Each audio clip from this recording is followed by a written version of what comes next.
So when you start drawing the athlete, the high jump athlete, it can be useful to start thinking about where the bones are underneath the skin. So for example, the shoulder here, we know that there are two shoulders. We can't see the one in the distance, but we can see the one in the foreground here.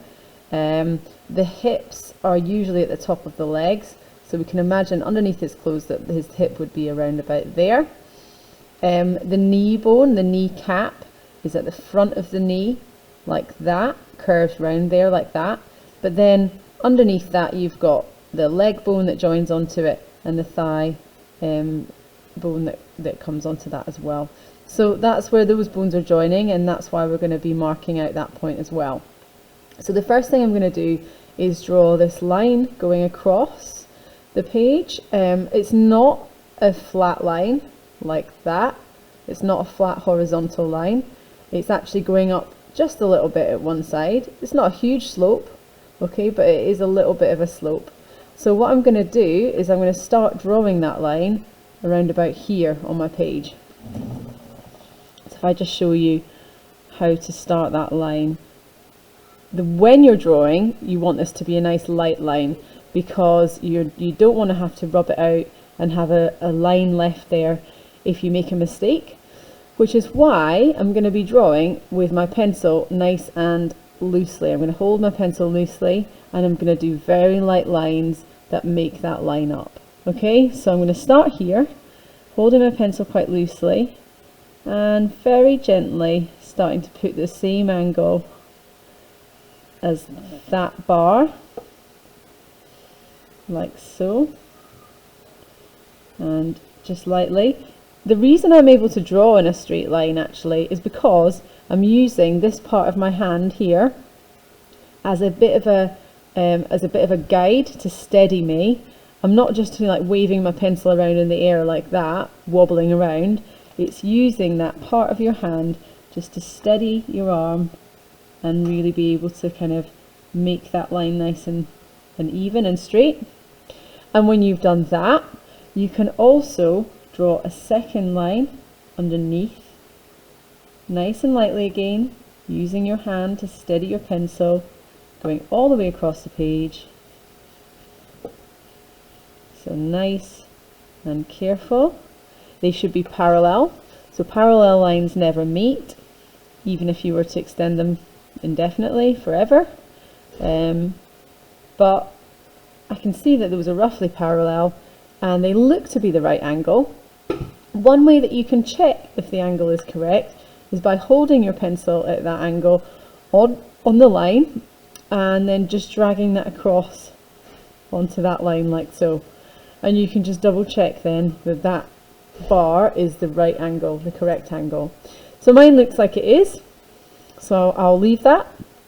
If yours isn't, I would rub it out and I would just make a change. Okay, so you need to self-assess that yourself. Now, this knee is going to be marked out. We're going to mark that knee out because I want to know on my drawing, before I start drawing in legs and muscles and things like that, I want to know roughly how big things are in proportion to each other. So there's that key word, in proportion. So I don't want the leg to be much bigger than it needs to be, because then it won't be in proportion to the rest of his body. So I'm going to use something called the pencil measuring technique. And the pencil measuring technique just helps me measure those different points from each other. Okay, so the first one I'm going to do is this knee coming down here like that. In fact, what would be quite helpful is just to measure from the side of the page like that, how big is the distance between the edge of the page and the knee, and I've got it roughly right. And then just very, very lightly, because this is a guideline, you are going to rub it out, you just sketch that line in. Okay? Then I need to measure from the end of the knee to the hip. So that's roughly where I think my hip is. I'll just place my pencil there, and that's the end of the knee there. So I'll use my fingers to pinch my pencil, then I'll carry that pencil over here, and that is roughly where my hip bone is going to be. Okay, it's that far away from my knee bone, okay? And now we can do the shoulder. I need to imagine where that shoulder is because I can't quite see it, but I think it would be right inside that joint there, okay? And it's slightly further down than the hip, like that. So if I just put my pencil where the shoulder is, and then my fingers where the hip is, like so, I can then take that over there like that. Again, this bit goes down a little bit. Can you see his back is arching down a tiny bit? So when I'm doing this one, I'm going to be coming down a little bit. So it's going to be slightly lower, this one. And just bring that up there like that. In fact, now what I can do is just double check, because I think maybe this line could be a bit higher. So it should be the height of the hip as well as the distance from the knee. So if I just measure that coming from there, like that, and it needs to be a tiny bit higher. So if you want to pause that section of the video and then have a go at doing those guidelines, and I'll show you the next bit when you come back. Alright then, so hopefully you've done your guidelines. Now what I'm going to do is start sketching in those lines that go from that point to that point, and then from here to the knee. So that line for the actual bone of the man's leg. So what I'm gonna do is just double check I've done that measurement right. That looks good to me. And then I'm gonna sketch in a light line. This is for his hip. Maybe it's a bit more like that angle. It's not the same angle as the bar, okay? It's not parallel to the bar. It's actually at a slight angle. Can you see that? So you need to sketch that line in. And then we talked about his spine bending back a little bit here. It's at that angle to the bar, okay? So it's roughly like that. Alright, so nice and light lines, get those ones sketched in. Remember that these are going to be guidelines, so we can rub them out afterwards. They are just to help us sketch in the different body parts. Okay, have a go at doing those ones, and I will show you the next step in a second. Okay, hopefully you've done your guidelines for these sections here. Now we're going to do something about this arm, because I want to draw basically the different body parts as we see them, and we want to draw them coming off the arm, coming off the hip, and coming off the knee. So what it might be quite useful to do is just to sketch in roughly where that knee shape is going to be, okay, and roughly where that shoulder is going to be, okay. The hip is going to be here, and we can flesh those out later, okay. Now I do want to have his clothes in exactly the right place. So if his hip is here, this distance from the knee, what I'm going to do now is just lightly, I'm going to sketch in where his clothes are. So there's a line for his shorts here, which is like that. And remember, these are just light lines because the hip is slightly lower, I think, than the shorts. And now that I've done that, I can measure out, for example, the bottom of the feet, and I can measure out, for example, the length of this forearm. But just have a go at putting in very lightly the knee, the hip, and the shoulder, just so that we've got those points marked in. Okay, hopefully you've done those key points on your drawing, and you've also got your clothes line marked in there as well. The next point then is to take it from this knee, and we're going to measure all the way down to the bottom of the foot. So, excuse me. So for example, the knee is there, the bottom of the foot is there. Is that right? Yeah, that looks good. And then I'll just lift that across at the same angle, and I will try and just pop a little line in here. Now the angle of that needs to be the same angle. So what you're going to do is mark out the bottom of the foot, and then you're going to take that across and draw in what you can imagine is the angle of that leg, the bone of that leg. Okay, now you can cross over the bar if you want, but actually it's behind the bar, so it might be a nice idea just to kind of try and keep the bar in the foreground with the line in the background. Okay, and then we can also do the next foot. So I'm not going to the bottom of the toe, we'll do that in a minute. I'm going to the bottom of the heel. Okay, so the bottom of the heel finishes there and the knee is slightly further over. And what you can do actually in a minute, once you've done that bit, is we'll mark out the knee as well. I'll give you a little second to put in that line for the leg. Just make sure you're measuring between the knee and the heel. Okay, so it's obviously not looking very much like a sports person yet. Hopefully you can see that, you know, it's a process of measuring that we have to go through to get this accurate. We're going to measure out exactly where that knee is from the other knee, which is roughly here, just behind. Now you're going to have to use your powers of your imagination because you can't quite see it, but I know that it is there just behind that other knee. So we've got one knee here and another knee that is here. What I'm going to do is just measure the distance between those circles as that I'm going to draw them. So it's like that.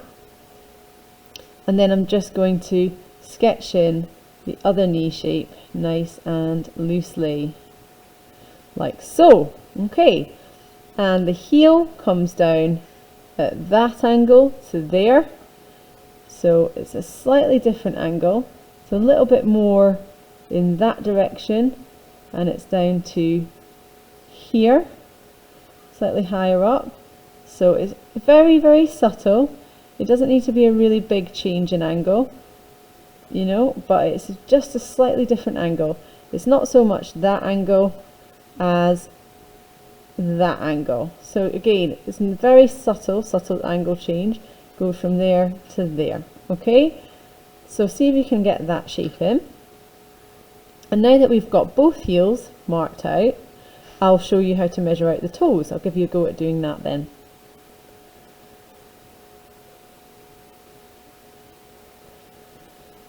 Okay, so it looks a little bit more like a robot now, maybe like a stick man.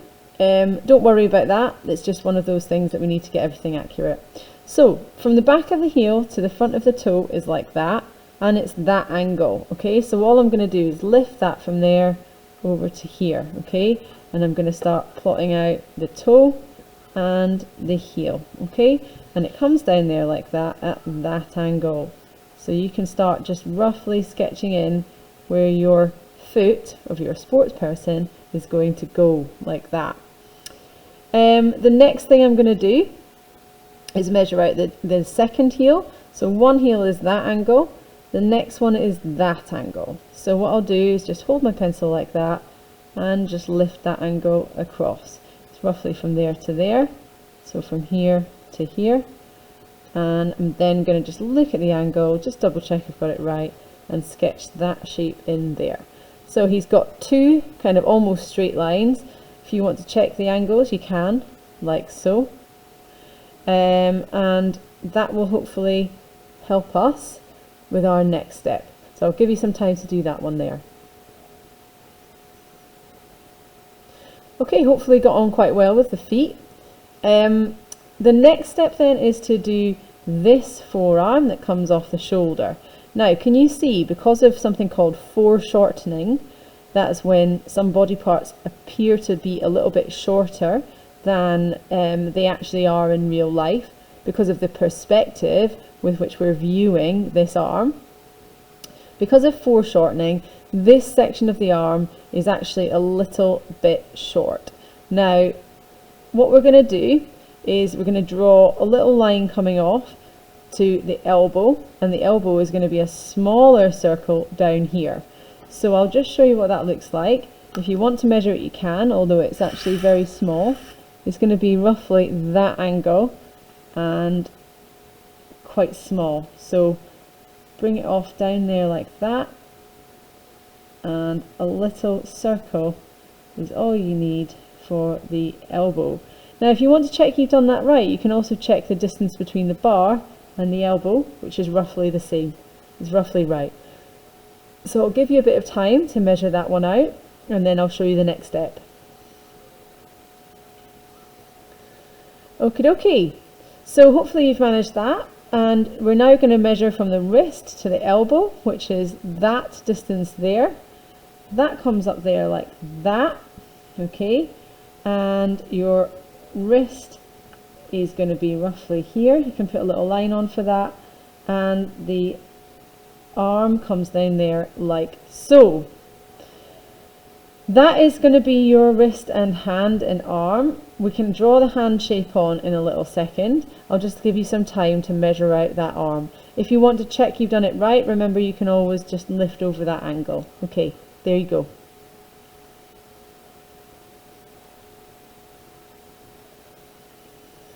And the last step is to draw the top of the head and the angle at which it comes off the body.